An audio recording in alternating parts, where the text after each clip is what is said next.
ตอนได้ผัวครับได้ผัวแต่ได้มีความสุขได้ผัวเอาแล้วก็ไม่เรื่องบอกว่า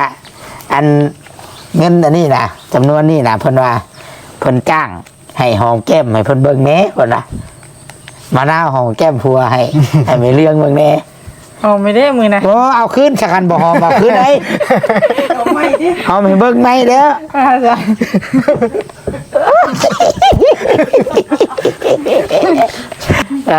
มีให้เบิ่งดูน้องพี่น้องเนาะเดี๋ยวนี้เงินเพิ่นสิไปกรุงเทพมีแต่ 2,000 ของเงินน้ำทิพย์ไม่เรื่องให้เอาให้อีก 1,500 บาท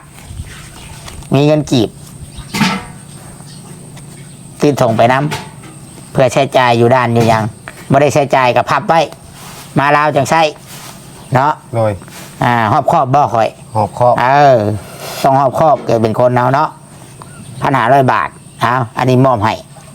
ไอเกตเนาะแม่บุญเรืองเด้อที่ฝากเงินมาให้ลูกใช้ลูกใจขอให้แม่อยู่ดีไม่แห้งเจ็บแรงไข่มีดำมาด้วยจ้าขอบอกขอบใจใดๆเด้อแม่เด้อให้อยู่ดีมีแห้งสุขภาพเข้มแข็งที่อุดหนุนลูกแล้วลูกก็สิบ่มักโลภโลภะสิเฮ็ดความดีมีแต่ความดีความงามให้แม่เห็นตลอดไป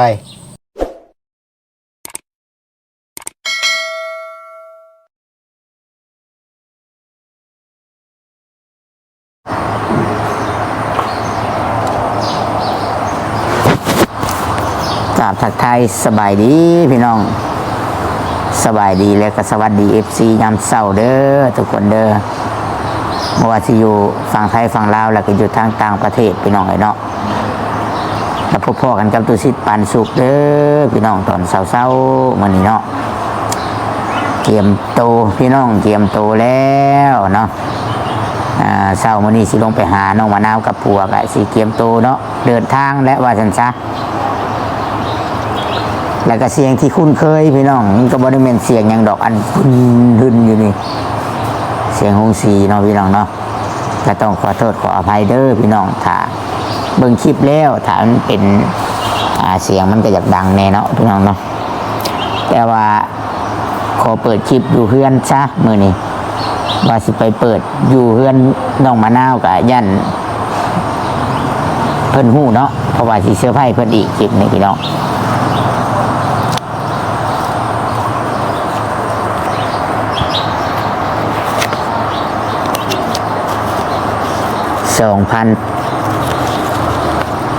2,500 บาท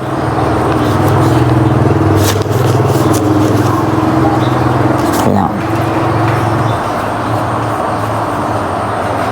บ่เป็นเงินตู้ชิดเด้อพี่น้องเด้อเงินเมเรื่องพี่น้องเนาะเงินเมบุญเรื่องพี่น้องเมื่อวานนี่น้องมะนาวนี่เนาะได้แล้วได้ 2,000 ได้จากน้ำทิพย์กับไอรูเนาะอยู่อเมริกาแล้วก็ได้ข่าวว่าได้อีกน้ำ YouTube ช่องหนึ่ง 3,000 เนาะดีใจน้ำดูซิดีใจน้ำหลายๆพี่น้องเนาะแล้วก็เงินที่ดูซิในเบื้องนี้เป็นเงินของแม่รัฐ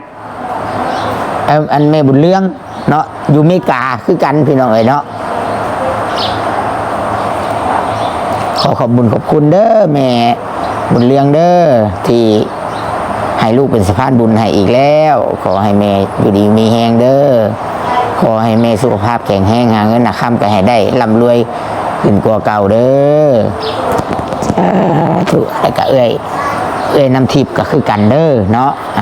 ทุกคนที่อยู่เคียงข้างตุสิทธิ์ขอให้มีความสุขน้ำกันเนาะเงินส่วนนี้ก็คือว่าแม่รัด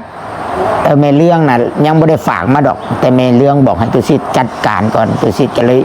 ยืมแม่ เบิกน้ำแม่เบิกน้ำเจ้าของโรงสีเพิ่นเนาะแล้วก็ขอบใจอันแม่เรื่องน้ำแม่เรื่องมันก็ให้ตุสิทธิ์ ใช้น้ำมันน่ะ500 บาทว่าไงอัน2,500แหละแม่เพิ่นสิผากมา100 ดอลลาร์แหละที่เรือแหละเพิ่นว่า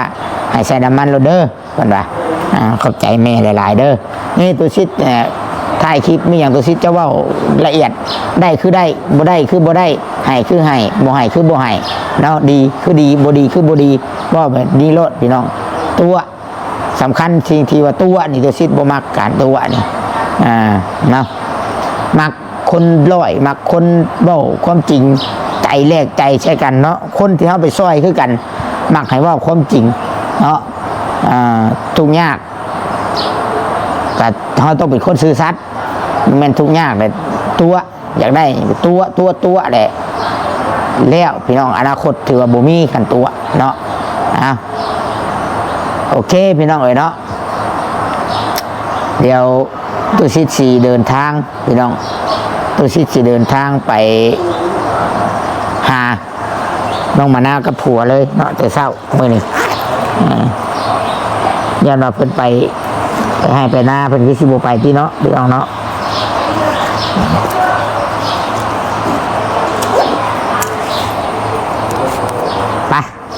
ไปเจอกันอยู่เพื่อนเพิ่นพุ่นแหละเสื้อผ้าเพิ่นอีกคลิปนี้พี่น้องเนาะฝากพี่น้องคอมเมนต์กดไลค์กดแชร์แล้วก็เบิ่งบุขามโฆษณาได้เด้อพี่น้องเด้อไปทุกคนเลยเนาะตัดภาพมากัน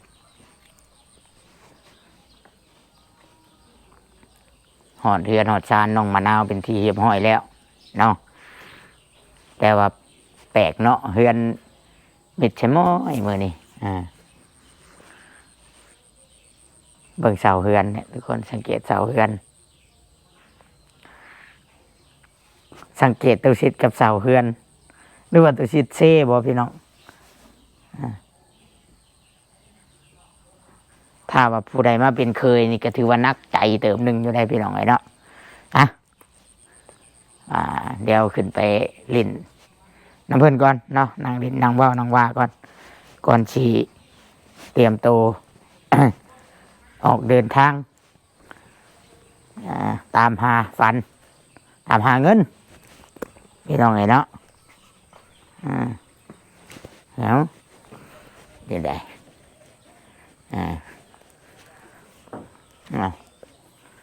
โอ้มือนี้มีเมฆมาบังแดดให้ มีเมฆมาบังแดดให้เนาะ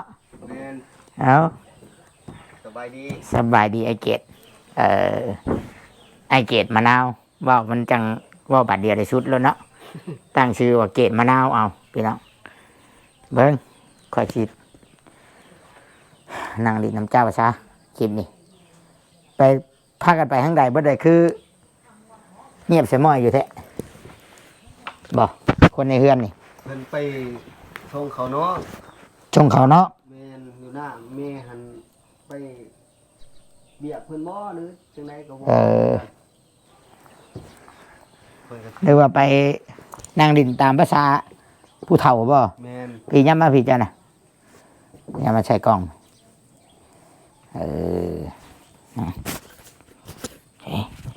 อันนี้ใส่เสื้อจ้ะสบายดีเด้อทุกคนเด้อคือชี้แจ้งอยู่เนาะนอกกล้องนอกเบิ่งเช็คกล้องก็ได้บาทนึงยันว่าบ่แจ้งแจ้งอยู่นี่มุมนี้โอเคเป็นอะไรไอเกตนอนรับอยู่บ่เมื่อคืนนี่บ่รับปานใดสิได้อำลาพาจากกับเมียเลยเนาะแม่นนอนบ่รับแม่นว่าสิได้จากไปเด้อหรอกย้อนความจนย่างกอดเบิดคืนที่คืนนี่ เอาดูว่ากอดที่ด้วยนอนปีหลังใช่ป่ะกอดเบิดคืนนั่นแหละว่าตอนเช้าพี่น้องไงเนาะไปใช้ว่าแต่มะนาวไปใช้คือบ่เห็นเพิ่นไปส่งเขาน้องอยู่หน้ายังบ่ทัดเขามาไปส่งเขาแม่นบัดนี้ได้ให้แม่หั่นไปเนาะพี่น้องไงเนาะแม่เราไปดิ้นเนาะไปเวียกเพิ่น มะนาวเดี๋ยวไปชงเขาอ่าเอาเพิ่นไปได้เฮิงเติบบ่ เครื่องเติบแล้วดิ อืม ก็คือสิไวมากเลยละป่านนี้ แต่เจ้าบ่ได้ไปน้ำเนาะเพราะว่าต้องเตรียมตัวเลยเนาะ แม่น เตรียมตัวแน่พี่น้องเตรียมตัว หรือว่า เพราะว่าคันว่าสิไปหน้าแน่จนนายผัดกลับมาอีกจนนายสิเมื่อยหั่นนะอืมนอนบ่รับได้อันไรแน่แน่บ่ดีใจแน่สิ ได้อันใดเนี่ยดีใจแน่ ดีใจมีแต่ผู้ซอย แม่น ได้เงินเท่าไหรแล้วเพิ่นซอยมาเมื่อวานนี่ ทั้งผู้ใหญ่เพิ่นก็อยู่อย่างไรคือเอื่อยได้เพิ่นบอกนะเพิ่นก็ว่าคนทั้งเพิ่นอยู่เมืองเดียวกัน แต่คนในหมู่บ้านกับข่อย เอาเพิ่นอยู่อเมริกา แม่นแต่ว่าก็ยังคิดบ่ออกอยู่ว่า เพิ่นเป็นผู้ใด ได้เพิ่นผากเงินให้เจ้าคือกันบ่ แม่นเพิ่น เด้ ฝากมาให้ เพิ่นให้เท่าไหร 3,000 3,000พี่น้องไอ้เนาะอันนี้แล้วก็อันข่อยให้อีกอันข่อยให้อีกอะ2,000เนาะ แม่น วานนี่เนาะ แม่น เลยนำทิปให้อีกก็2,000อันนี้อ้าวคือข่อยเว้าอันแหละขึ้นอยู่กับไอเกตมันนี้ไอเกตมะนาวเนาะกับน้องมะนาวเพิ่นอันปฏิบัติเอาหรือว่าเฮ็ดเอาเนาะตัวใดแนวเพิ่นสิมักสิฮักสิเพลงแล้วเพิ่นสิอยู่ข้างๆต่อไปหั้นนะอ้าย แม่น อันนี้เขาบอกความจริงเนาะคือการถ่าย YouTube คือผู้ใหญ่นี่เพิ่นเบิ่งคลิปเบิดทุกคลิปได้พี่น้องเพิ่นเบิ่งบ่แม่นแต่ว่ามักข่อยหรือว่ามักเจ้าได้สิเบิ่งแต่คลิปข่อยบ่ถ้าว่าเพิ่นเบิ่งเกี่ยวกับเจ้านี่ไผมาถ่ายนี่เพิ่นก็เบิ่งเพิ่นก็เบิ่งเพิ่นก็ติดตามเบิดสำคัญน่ะแม่นและบอกไอเกตมณีเพราะว่ายันไอเกตมณีเราสิบ่เข้าใจหั้นนะพี่น้องเฮามีหยังเฮาได้หยังเฮาแม่นเฮาบอกรถแจ้งบอกรถเพราะว่าสิ่งที่ผู้ใหญ่เพิ่นบ่มักที่สุดเนาะกับอันการช่วยเหลือแล้วก็ YouTube นั่นนี่คือการตัวเพิ่น แม่นแหละแต่เฮาก็ยังบ่มักคือกันตัว มีบ่มีหรือว่ามีอยู่มีสำนี้ตอนนี้ได้สำนี้บอกเพิ่น ก็บอกเพิ่น บอกให้เพิ่นฮู้เพิ่นเนี่ยคำว่าเพิ่นเบิ่งเฮาว่าเฮานี่เป็นคนดีสัตย์ซื่อสัตย์คือว่าแหละเพิ่นก็หักเพลงเฮาตลอดไปเนาะพี่น้องเอ้ยเนาะถ้าหากว่ายามีแต่ยาอย่างเดียวเนาะพี่น้องอย่าให้ความโลภมาครอบงำเห็นบ่อันพระพุทธเจ้าหรือว่าคำสอนผู้รักผู้ใหญ่เพิ่นก็บอกว่าถ้าคนเฮานี่มนุษย์นี่ถ้าวันเกิดการโลภแล้วนี่การสูญเสียนี่มาน้ำหลังเราได้โลภนะโลภมากโลภาหรือว่าอันคำว่าอันความอยากได้มันบางหน้านี่แน่เนาะ แม่น แต่ว่าอันนี้ตัวชิดบ่ได้ว่าไอเกตมันนี่เด้อพี่น้องมีแต่ว่าบอกกันไว้หักแพงกันเด้แต่ว่าไอเกตมันนี่คือชิบโมเมนแบบนั้นหรอกอันนี้บอกไอเกตมันนี่แต่ก็ให้ไอเกตมันนี่ไปบอกเมียเราต่อนะแต่น้องมะนาวนี่บอกเลยว่าเป็นคนสัตย์ซื่ออยู่ดอกพี่น้องไอ้เนาะคันว่าสิเอาให้ยังอยากเป็นหนี้วานนี่สิเป็นหนี้บ่หรือบ่เป็นหนี้ เป็นหนี้เพิ่นว่าเพิ่นคือสิว่าเพิ่นคือสิคิดอยู่อะนะเนาะว่า เรามาแบบใดดิเพิ่นสิว่านะเนาะ แม่น เออ ก็สิคิดว่าส่วนใดก็สิคิดว่าเว้าหยอก เคยหยอกเพิ่นเลยเนาะ เคยหยอกเพิ่น แต่มีคำถามหนึ่ง FC ให้มาถามก่อนพี่น้องให้มาถามก่อนเลยกะจังแนะนำนำหลังเนาะคือยกตัวอย่างว่าไอเกตมันนี้นี่ทำงานหาเงินนี่เงินคำนี่สิเก็บเองบ่สิทอนเองบ่ หยุดไปทำงานทั้งนั้นนะ แม่นสมมติว่ามีเงินมีคำมาได้หรือว่าในอนาคตบัดเจ็บบัดโฮมเงินคำหามาได้นี่ สิเป็นคนเก็บเงิน เจ้ากับเมียเจ้าบ่หรือว่าให้ไม่เท่าเจ้า อ่าเฮากับเมียเฮานี่แหละเก็บ เพราะว่า อืม บัดเฮาอยากเฮ็ดอยากสร้างอยากได้หยังในนี่มาใส่เฮือนเฮาก็จังบ่ได้ เดี๋ยวมันสิมีปัญหากันเรื่องเงินอีกเนาะ บเพิ่น อ่า มีว่าเฮาหามา และ อะไรแนมก็พอให้เพิ่นใส่ อ่า ยา เป็นคำตอบที่ดีเนาะ แม่น อันนี้ถูกต้องแล้วที่ไอเจมวันนี้เราคืดแบบนี้ เพราะว่าค่อยก็อยากแนะนำแบบนี้อยู่พิษถือเขากับบ่ฮู้เด้ออัน ติ นี้ ดถือก็บ่ฮู้ อันในความคิดของไอเจมวันนี้นี่เพิ่นคิดคือตุชิดอยู่เด้อพี่น้องเด้อคือตุชิดนี่เด้อตุชิดที่ว่า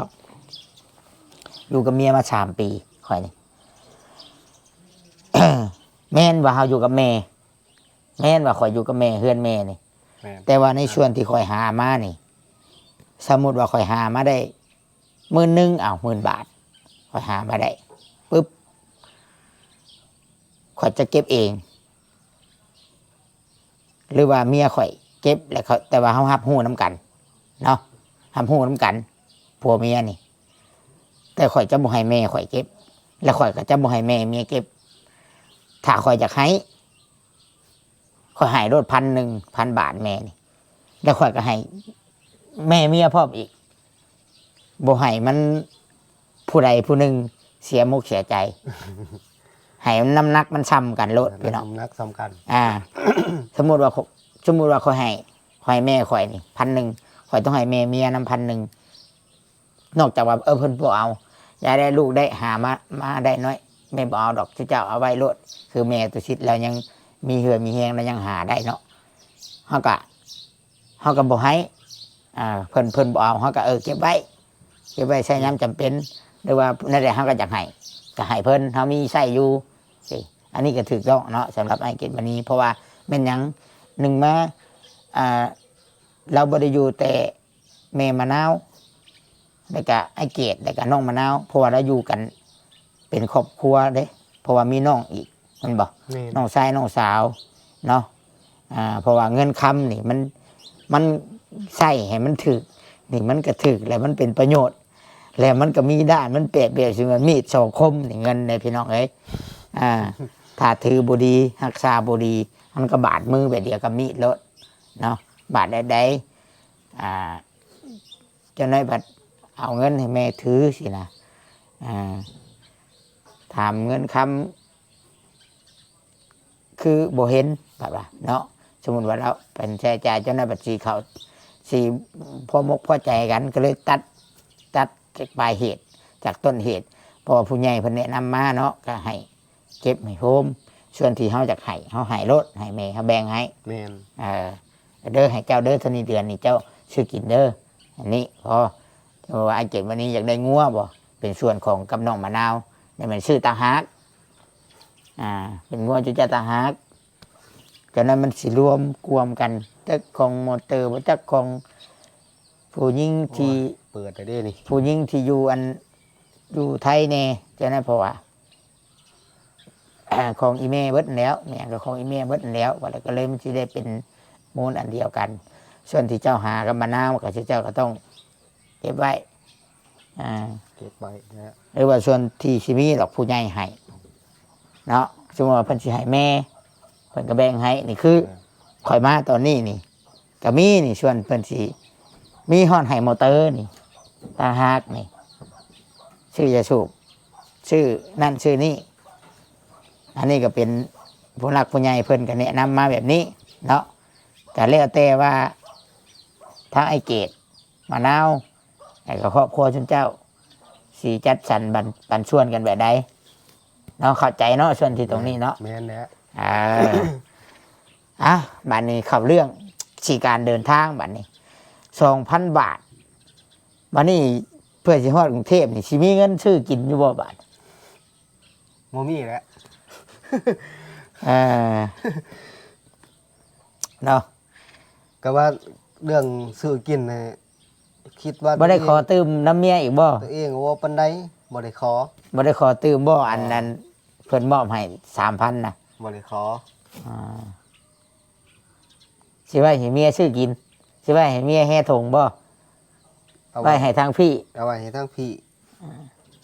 ผลยานว่า อดเอาสมมุติว่าเบิดแกอดเอาคะแนนได้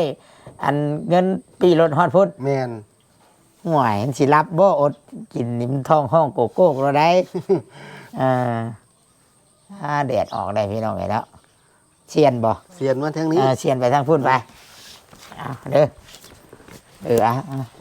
จะน้อยเพื่อถ่ายคลิปแล้วรถดำขี้ไล่เลยเนาะ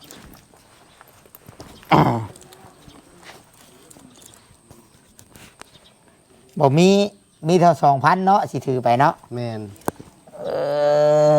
เอา ทั้งค่าต่อวัดต่อหยังนี่แหละเนี่ยคิดว่าพ่อตัวนี้ก็คือว่า ดีใจละ ซ้ำ2,000นี่ติ แม่น มีแต่บัดนี้สิแนะนำว่า ให้วางแผนอันคักๆบัดนี้ ให้จื้อว่าเฮามานี่เฮา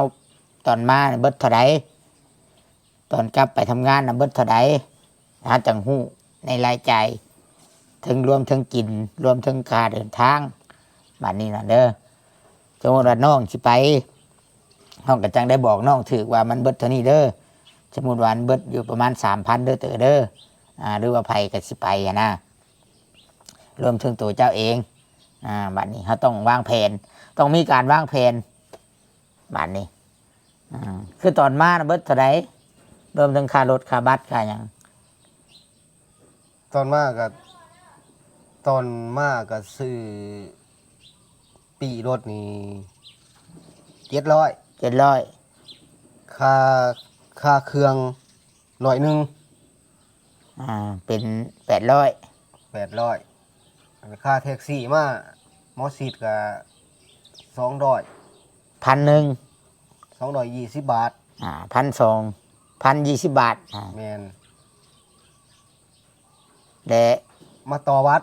ตัวบัตรอยู่ฝั่งนี้ อยู่ฝั่งนั้นก่อน ฝั่งนั้นเท่าไร 1,200 2,000ปลายเลย1,200 2,200 แล้วมาทางเฮา มาทางเฮาอีก220 บาท 2,440 บาทได้เด้พี่น้องมานี่ค่ารถโดยสารอีก ค่ารถโดยสารอีก ต่อมาอีก เหยียบ 3,000 เนาะคิดว่าบ่พอดอกเงินเพิ่นสิเอาไป 2,000 เนาะอยากได้อยู่บ่เงินเติมอีก อยากได้ หลักขายงัวเมียหรือเปล่ายัง คืออยู่ไหน อยากได้อยู่เนาะเพิ่นว่าอยากได้อยู่พี่น้อง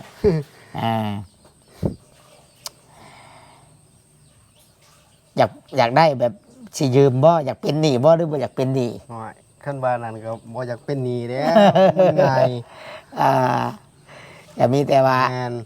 ให้เป็นให้เพิ่นเป็นหนี้บุญคุณผู้ใหญ่ซะเนาะพี่น้องเนาะบ่ต้องเป็นหนี้บุญคุณก็ได้บุญคุณผู้ใหญ่พุ่นเด้อเป็นหนี้บุญคุณเพิ่นก็คือ เพิ่นต้องการให้เจ้าใช้หนี้ด้วยความดีว่าสิซะ แบบนี้รับ ด้วยความดีด้วยความดูมันด้วยความบ่ไปเฮ็ดสิ่งที่เพิ่นบ่มักเพิ่นคือสิบ่ให้เป็นหนี้แบบใช้หนี้ดอกเด้อหากจักมีหรือบ่ได้เว้าไปก่อนเด้อบัด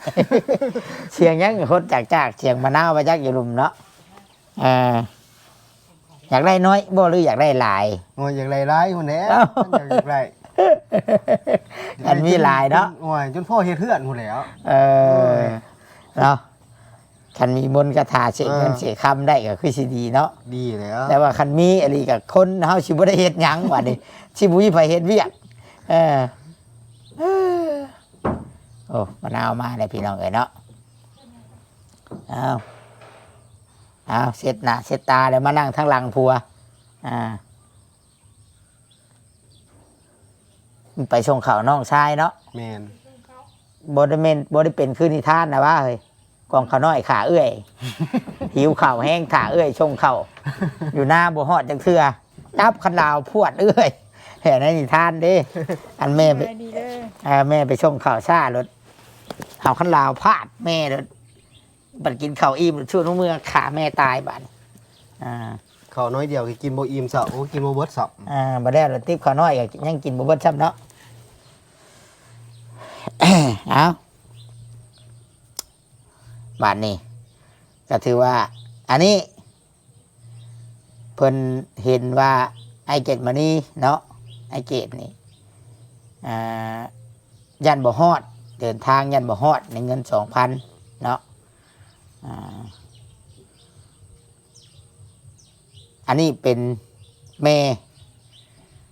เรื่องอันนี้เป็นแม่เรื่องพี่น้องเอ๋ยเนาะเป็นเงินของแม่เรื่องเด้อ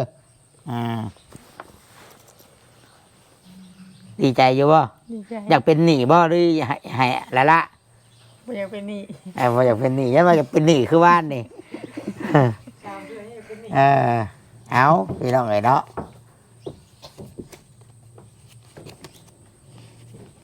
นี่ต้องให้เงินที่เพิ่นส่งให้มานี่ ต้องให้มีคุณค่าเด้อ โดย มะนาวเด้อต้องให้มีคุณค่าเนาะต้องอย่าเฮ็ดให้เรื่องราวที่บ่ดีเกิดขึ้นเด็ดขาดในครอบครัวชุมเจ้าเนาะให้มันคงเส้นคงว่าซั่นซะบ่ให้หน้ามืดตามัวเนาะเพิ่นให้ซำใดเฮาก็เอาแต่เฮาต้องเว้าความจริงบ่ให้โลภมากโลภา บ่ให้โลภบ่โลภ เพราะว่าสิ่งที่ยิ่งสิ่งที่ยิ่งใหญ่กว่าเงินนี่จำนวนนี่ยังมีอีก คือข่อยว่าเป้าหมายอยากให้เจ้าได้รถไถเฮือนชานมันสีคือหมู่คือครูเนาะเอาสิบอกเนาะว่าเงินนี่มันมีแบบใดแน่เงินนี่มี2,500พี่เนาะแต่ว่าเป็นเงินนี่ตุชิดยืมแม่ก่อนเด้อเพราะว่าแม่เรื่องเรายังบ่ได้ผากมาเรามันกระทันหันแต่เราให้เอาให้ก้อนเด้อพี่น้องเด้อพากนำกันเนาะเดี๋ยวนี้เงินเพิ่นสิไปกรุงเทพมีแต่2,000ของเงินน้ำทิพย์ไม่เรื่องให้เอาให้อีก 1,500 บาทมีเงินกีบติดส่งไปน้ำเพื่อใช้จ่ายอยู่ด้านอยู่ยังบ่ได้ใช้จ่ายกับพับไว้มาลาวจังใช้เนาะ โดย หอบครอบบ่ข่อย หอบครอบ ต้องหอบครอบเกิดเป็นคนเนาะ1,500 บาทอันนี้มอบให้ไอเกตเนาะจะน่าจังขอบใจทางแม่เรื่องเพิ่นอันนี้ให้ผัวเด้ออย่าเอาน้ำผัวคืนได้ให้ผัวถือไปทำงานเด้อเด้อเป็น3,500บาทนี้เนาะ แม่น อย่าให้เบิ่งเงินนับเบิ่งคักอย่าให้เพิ่งให้เด้อตาเกิมหน่วยอีกแล้วพี่น้องไงเนาะเคยได้บ่เคยเนาะ บ่เคย ตั้งแต่ข้ามาเจอกับข่อยเนาะกับน้องมะนาวเนาะ แม่น ตอนนี้ฮู้ว่าเป็นของไผตัวนี้ บ่ฮู้ข่อยเอาเองอาจารย์กันบ่ฮู้ได้มาผมดูของไผ จะแล้ว ทำช่วยถึกนี่เจ้าว่าของไผของแม่บ่ของแม่เจ้าบ่ ของแม่ บ่แม่นเจ้าว่าของเจ้าบ่ ก็ว่าอยู่ บ่แม่นของเจ้ากะเนาะเป็นของเท่าเตอไม่เลี้ยงเอาให้เท่าเตอพี่น้องไอ้เนาะเป็นรางวัลปลอบใจว่าสิได้ไปกรุงเทพแล้วบ่ได้ไปก็เลยเอาเงินบาทให้ซะเนาะ1,000 บาท เคยได้อยู่บ่หมดเตอเคยได้หลายอยู่บ่ บ่เฮ้ยมันก็20,000ให้เรา ถ้าสิใช้เป็นอยู่บ่หลายแท้เนาะสิได้แม่คือเก่าได้ถือไว้ให้เนาะ มีก่อนเนี่ยเตะไปเปลี่ยนกันให้มัน ให้เธอเล็กเธอหน่อยเอาเนาะยันว่าให้ลายปัดห่วย ไปเถอะที่บ่ได้ให้เนาะบอกเพิ่นเด้อเงินนี่น่ะเพิ่นหามาด้วยเหือด้วยแฮงเพิ่นเด้อเอา ก็ มะ คือ นาว กันกับเฮาไปหาติหยา ให้มะนาวขอบใจก่อนไม่เรื่องเด้อ แม่บุญเรื่องเด้อ ที่ฝากเงินมาให้ลูกใช้ลูกใจายขอให้แม่อยู่ดีไม่แห้งเจ็บแรงไข่มีดำไปด้วยจ้า บ่ได้ให้เจ้าได้ให้มอเตอร์ได้ มาเตอนะ แต่ว่าไอ้เก็บมานี้บอกแม่เรื่องดู ขอบอกขอบใจใดๆเด้อแม่เด้อให้อยู่ดีมีแห้งสุขภาพเข้มแข็งที่อุดหนุนลูกแล้วลูกก็สิบ่มักโลภโลภะสิเฮ็ดความดี มีแต่ความดีความงามให้แม่เห็นตลอดไป เพิ่นให้ชำใดก็เอาชำนั่นเนาะ โดย ไม่เรื่องผางมาถามบาดนี่เนาะ อ่า ตอนได้ผัวกับได้ผัวแต่ได้มีความสุข แม่ผัว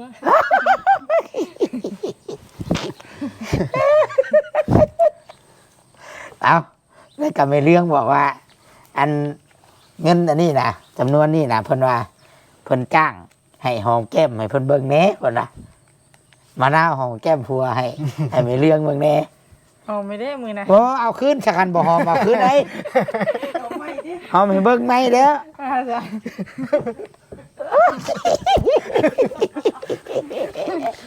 เอาวันนี้ผัวเด้อผัวหอมให้เบิ่งเด้อหอมใหญ่เบิ่งเด้อน้องพี่น้องเนาะ อยู่ไอ้คนหอมแก้มก็เป็นแม่มันก็หัวเอ็กๆหลังๆพี่น้องไอ้เนาะเอามันมีแต่ว่าเนาะ ตัดจบก่อนได้บัดนี้เนาะมีแต่ว่า พอย้อนกันครบเบิดชำนี้แล้วเนาะหากสิเว้าอีกอย่างหนึ่งคืออันผู้ใหญ่เพิ่นผากมาเนาะผู้เป็นแม่ก็ให้เป็นรักให้ลูกให้เต้าจบเจือเนาะให้เบิ่งให้แยงจบเจือหรือว่าเงินคำให้เบิ่งให้แยงให้เพราะว่าเฮานี่ยังทุกข์ยากคนว่าอะไรก็ให้มีเป้าหมายให้มันได้รถถอกรถไถคือหมูคือครูเนาะที่ผ่านมาก็เฮ็ดดีแล้วคนว่าแต่ให้เฮ็ดดีต่อไป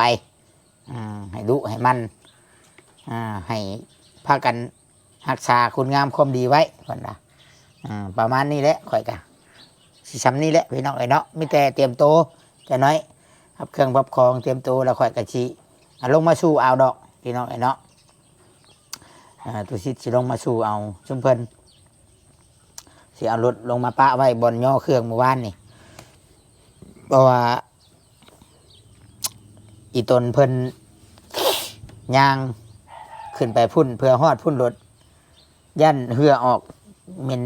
ขี้แห่ได้เนาะเพื่อขึ้นรถทัวร์นั่งใกล้หมู่ยันหมู่สิว่าให้เนาะมะนาวอีกเนาะก็บ่อยากให้ย่างไกลแต่ว่าย่างไปซ้ำมันเลยเนาะ